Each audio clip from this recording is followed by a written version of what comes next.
conversar com o doutor Cristiano Magalhães. Doutor Cristiano, bom dia. Primeiramente, lhe pedir 1000 desculpas, mas hoje o nosso programa está atípico. Começando atrasado, mas colocando a nossa pauta em dia, que é importante. Bom dia, doutor Cristiano. Bom dia, quer dizer, boa tarde já, né, senhores ouvintes, telespectadores. Apesar do atraso aí, vamos ver se a gente consegue fazer a nossa pauta direitinho aí. Vamos lá, com certeza. O senhor é prioridade. É o único programa que tem um juiz no nosso quadro, Direitos e Deveres, que destina aí um tempinho, é muito generoso com o nosso programa, trazendo informações que a gente sempre está pautando. Tornozeleira eletrônica. Eu sei que é um assunto polêmico, o pessoal do Bolsonaro, o pessoal do PT, mas é uma pergunta técnica, porque nós vimos nessa semana a Polícia Federal cumprir o mandado do STF de colocar a tornozeleira eletrônica até nas dependências do plenário, ou seja, do Congresso Nacional. O que o senhor tem a dizer sobre a tornozeleira eletrônica, doutor Cristiano? Na verdade, é uma medida que a gente aplica algumas vezes para substituir a prisão, quando há necessidade que a gente fique monitorando o andamento do preso, o andamento da pessoa que foi colocada em liberdade.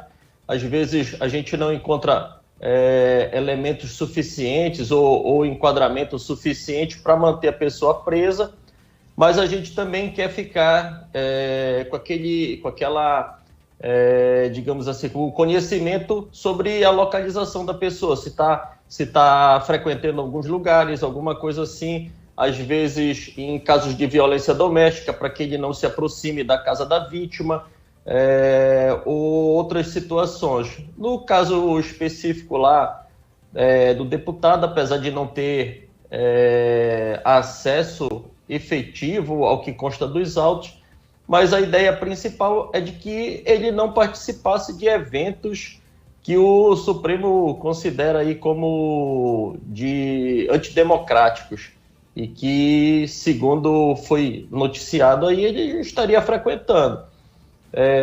Mas a gente tem aplicado em algumas situações o uso da tornozeleira eletrônica. Principalmente em Ananindeua, onde eu também trabalho, auxilio a vara do júri lá, a gente tem muitas situações nesse caso.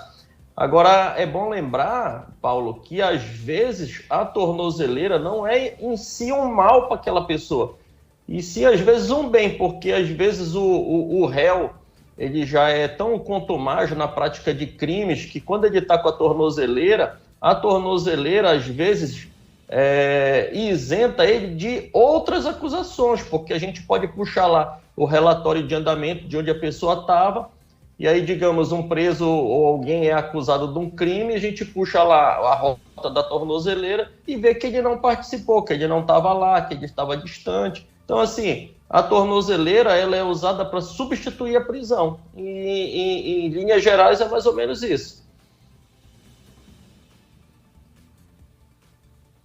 Doutor Cristiano, sobre o caso... Esse mandado para ser cumprido pela Polícia pela Polícia Federal nas dependências do Congresso Nacional. Como o senhor analisa um pedido de um ministro, já que o Congresso Nacional ele é inviolável, a não ser que tenha autorização dos presidentes das casas, do Senado e do Legislativo? Na verdade, a Polícia Legislativa ela não tem o que a gente denomina de ciclo completo. Então, assim, eles não instauram inquérito, não fazem um monte de situações. Espera lá, só um instante, eu acho que deu um problema aqui. Não. Só um instante aqui. Ah, tá, porque eu estou lhe ouvindo, tá perfeito. Se deu, se não deu? Não, tá aqui perfeito a certo. imagem. Tá. Então, assim, o que acontece? A Polícia Legislativa ela não tem esse ciclo todo de instaurar inquérito, de indiciar. Ele faz alguns outros trabalhos e apresenta para a Polícia Federal. Então, assim, como pode ser visto, o delegado da Polícia Federal, ele foi até a Câmara com um ofício pedindo autorização para ingresso, entendeu? E aí, eu acho que o Lira, o presidente da Câmara... autorizou. Eu não sei se autorizou, eu acho que ele não autorizou, porque provavelmente a tornozeleira não teria sido colocada lá dentro.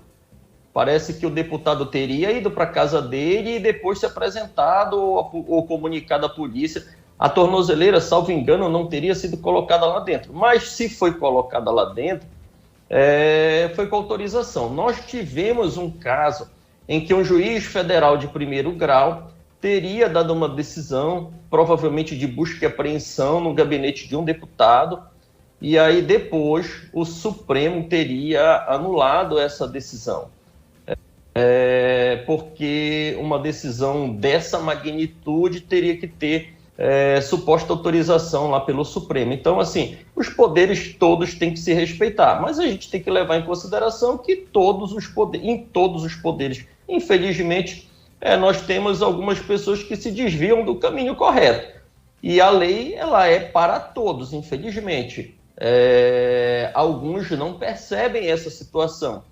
Então, assim, somente quando foi dirigido ao patrimônio do deputado que ele teve a boa vontade de querer colocar a tornozeleira.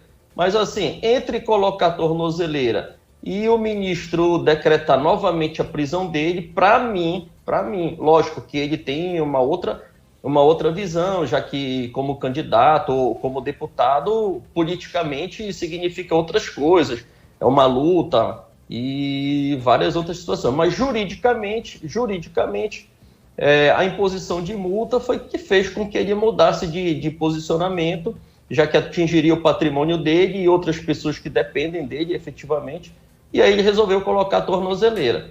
Mas, no geral, é muito mais vantagem para o preso ser colocado em liberdade com a tornozeleira do que ficar dentro do presídio.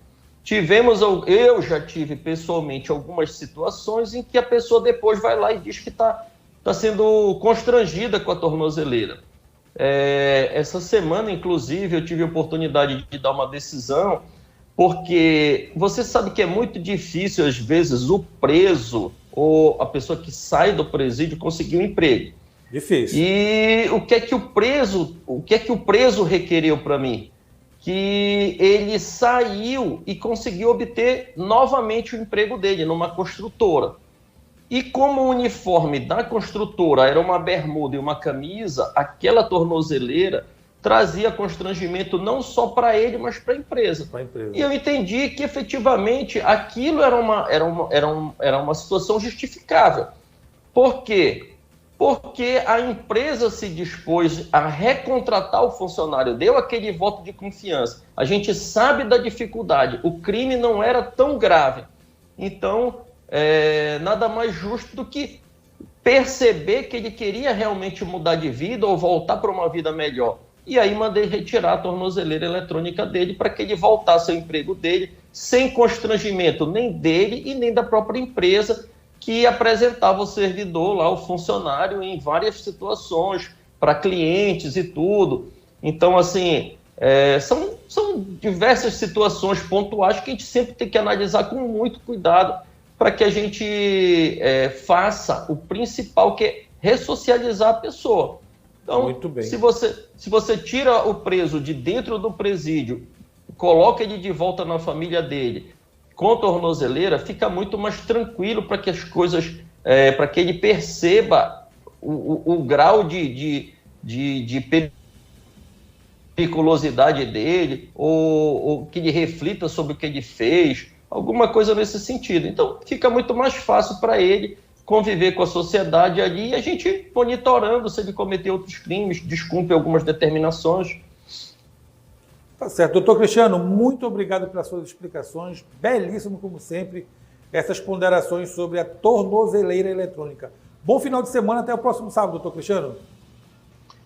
Bem, bom final de semana também, tudo de bom para todo mundo e sempre, pessoal, cuidado aí no final de semana, tá? Um ótimo abraço para todo mundo aí.